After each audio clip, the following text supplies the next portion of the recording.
సెక్రటరియట్కు ముఖం సైతం చూస్తలేడంట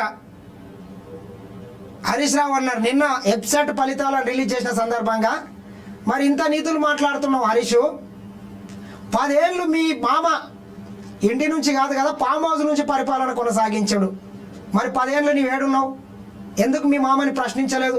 ఈరోజు కూడా ప్రతిపక్ష నాయకునిగా మీ మామ అసెంబ్లీకి రాకుండా ప్రతి నెల 5 లక్షల జీతం దొబ్బిపోకుండా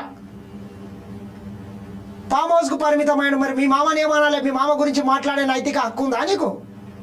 ఎన్ని రోజులు వచ్చిండు మొత్తం మీ మామ సెక్రటరియట్కు? ఎందుకు అసెంబ్లీకి వస్తలేడు? మీరు చేసే సంసారం ఇతరులు చేస్తే వ్యభిచారమా? 24 గంటలు ప్రజలకు అందుబాటులో ఉండుకుంటా, ప్రజల సమస్యలు వినుకుంటా,